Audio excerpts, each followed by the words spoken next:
les gars, mettez les cœurs bleus rouges en commentaire. Mettez les cœurs bleus rouges en commentaire avant qu'elle ne commence à parler. D'abord, tous les Barcelonais, ne soyez pas découragés. Rappelez-vous de tout ce que vos joueurs ont fait l'année passée. C'est vrai, hier, on a eu mal, oui. Mais aujourd'hui, ça passe. Aujourd'hui, ça passe.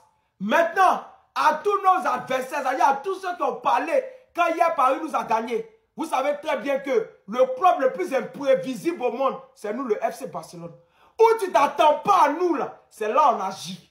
Hier, les gens ont tellement peur de nous. Dès qu'on a perdu, tout le monde a commencé à parler. Mais tiens, à vous dire quelque chose. On est le club le plus imprévisible.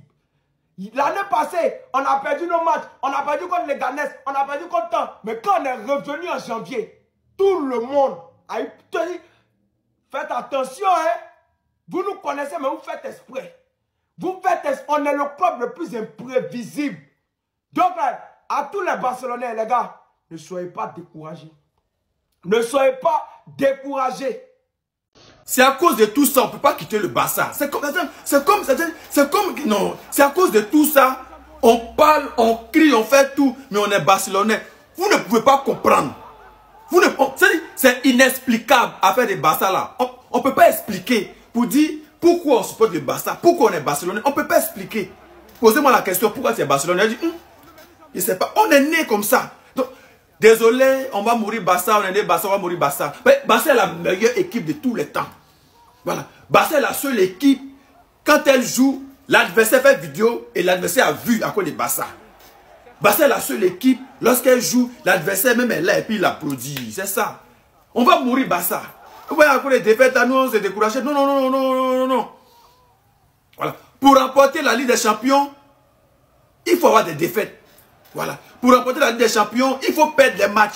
Pour remporter la Ligue des Champions, il faut pleurer au début et à la fin, tu ris. Donc, on pleure au début et à la fin, on va rire. C'est ça, c'est simple. Voilà. Aujourd'hui, on a pleuré, mais demain, on va rire. Et aujourd'hui, vous avez ri, demain, vous allez pleurer. Parce que cette année, la Ligue des Champions, c'est pour Barça. Coupe du Roi, Barça. Championnat, Barça. Tout ce qui est trophée, ballon d'or, tout ce qui est soulier d'or, tout ce qui est trophée cette année, c'est pour nous. Donc, calmez-vous. Vous criez là, calmez-vous. On est Barcelonais. C'est vrai que nous, les supporters, on a mal, mais on s'est dit, bon, c'est une défaite, ça peut arriver. Matin, émancipage du Barça, je vois mes joueurs sauter s'entraîner, et puis sauter les rires. Alors, vous riez. La situation, ça vous fait rire. Vous êtes en train de rire. Qu'est-ce que vous faites rire? Bêtise, vous faites hier, là. Aujourd'hui, qu'est-ce que vous faites rire? Vous riez pourquoi? Je vois sauter s'entraîner, puis il rit. Daniel Monti rit. Gérard Martin, tu es en train de rire. Koundé, tu ris. Ça vous fait rire. Hein? Ça vous fait rire. Bon, dites-nous on rit aussi. Dites-nous on est triste. S'il y a des gens qui doivent être tristes, normalement, c'est vous. Quand vous arrivez matin à l'entraînement, le visage serré, vous êtes tous fâchés. En fait, des gens, ils savent qu'à la fin du mois, ils vont prendre l'argent. Donc, c'est pas... Et puis, c'est qu'à l'entraînement, on fait, il n'y a pas de ballon dans les pieds. On se tape les mains. Hein? Ça vous fait rire. Nous, on est tristes, vous riez. À l'entraînement, vous riez. On dit, non, ils sont détendus. Hey, que vous allez me dire détendu? Vous riez. Vous riez. La réécriture sur le duel Nuno Mendes-Lamine Yamal, les gars, on a accepté la défaite.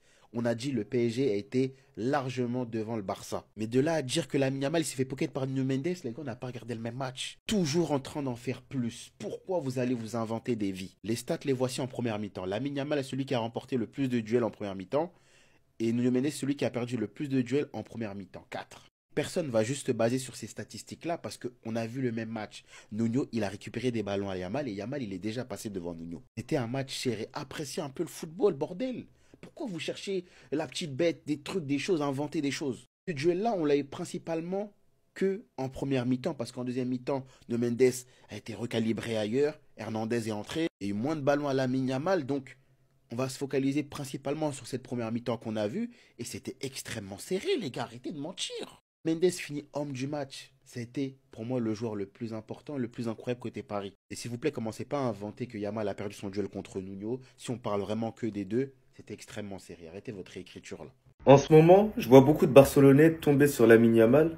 Alors je peux le comprendre, mais à certaines conditions. Si c'est pour le trash talk qu'il n'a pas assumé, parce que oui, tu parles avant les matchs, et maintenant on doit te tailler bien comme il faut. Voilà, que tu sois mineur ou pas, on n'en a rien à foutre. Mais moi je trouve qu'on ne le critique pas pour les bonnes raisons. Moi, je trouve que Lamine Yamal, sa première mi-temps, elle était exceptionnelle, incroyable. Je l'ai vu de mes propres yeux, c'était incroyable. C'était quasiment le meilleur Barcelonais offensivement. Il a fait des passes extraordinaires et si ça avait abouti sur un but, on allait crier au génie. Ça, c'est sûr et certain. Mais les gars, je suis désolé. C'est de la faute d'Hansi Flick. Hansi Flick doit prendre la décision de sortir Lamine Yamal. Que vous le vouliez ou non. Le gars, ces derniers temps, il n'a pas énormément joué. Il a juste fait une entrée face à la Real Sociedad. Tu vas le mettre face au meilleur latéral gauche au monde en activité. Mais les gars, c'est suicidaire. La solution qui s'offrait à Hansi Flick, je suis désolé, et je vous la donne, c'est Rooney. C'est vrai que c'est pas la même classe, mais quand même, ça aurait pu faire l'affaire. Et les gars, je le dirai jamais assez. Vaut mieux un joueur à 100% et peut-être moins bon qu'un joueur très fort à 50%. Dans le haut niveau, ça pardonne pas. Lamine Yamal, il était cuit, mais d'une façon, et pour moi, c'est des signaux qu'il devait voir. Et surtout, s'il vous plaît, les gars, Rashford, il est sorti avant lui. Ouais, c'était pas Rashford de sortir. Rashford, il était meilleur que lui. Que Lamine Yamal, mais bien sûr, il a plus de temps de jeu, il a plus de rythme. Bref, c'est une erreur d'Hansi Flick. Voilà, après ça peut arriver, hein. Ah, c'est comme ça, mais c'est un constat. Olmo nous publie comme message: la défaite d'hier nous fait mal, mais elle nous rendra plus forts. Apprendre et progresser, ce n'est que le début. Nous continuerons à mener chaque bataille ensemble, jusqu'à Barça toujours. Et moi, ma vraie question, c'est: est-ce que Dani Olmo retient vraiment les leçons? On a fait 2 faux pas. Un match nul, une défaite. Un match nul contre le Rayo Vallecano, où Olmo a 7 actions. Cette action, il la cadre même pas. On fait match nul. Hier, on perd face au Paris Saint-Germain, il a 7 actions. Cette fois-ci, il la cadre. On sait tous très bien que si tu mets le petit Fermin Lopez, la cage, il te l'a explosé. On le sait tous. Le plus frustrant dans ce match, c'est qu'à un moment, tu menais 1-0, que tu avais le ballon dans la moitié de terrain du PSG, et Dani Olmo, il tente un lob du milieu de terrain. L'action d'après, on mange un but.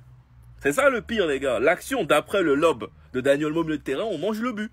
Moi, j'en viens à me demander, les gars, mais où est passé le Dani Olmo du début de saison dernière? Parce que de base, tout le monde était contre la venue de Dani Olmo parce que Fermin était en train d'exploser pendant les JO. Dani Olmo a réussi à nous faire retourner notre veste et nous a convaincus que c'est un joueur trop fort qui, s'il se blesse pas, il sera incroyable. Mais là, les gars, le temps passe, on attend et toujours rien. Le contraste entre le Dani Olmo de l'Euro et le Dani Olmo de la deuxième partie de la saison dernière, les gars, le contraste, il est énorme.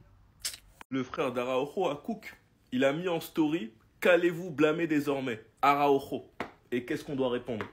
Qu'est-ce qu'on doit répondre? Après, c'est pas le moment, je pense. Le Barça vient de perdre, mais est-ce qu'on peut lui en vouloir au vu de toutes les critiques que son frère a reçues? Non.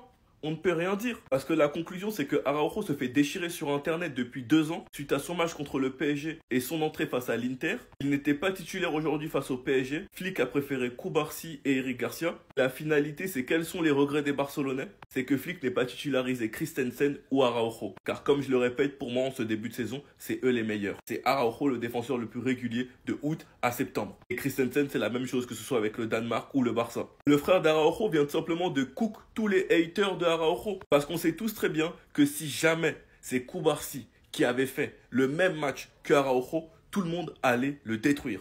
Tout le monde allait le dégommer. Non, franchement, les gars, c'est dommage. Juste, j'espère que maintenant Flick va retenir la leçon et qu'il va fonctionner à la méritocratie en défense, malgré ses plans de jeu et ses chouchous. Les meilleurs actuellement, c'est Eric Garcia, Christensen et Araujo. Ça s'arrête là. Enfin bref, sinon vous les gars, vous en pensez quoi? Ramenez-vous sur ta patience, on dit. Merci, merci, merci, on descend là.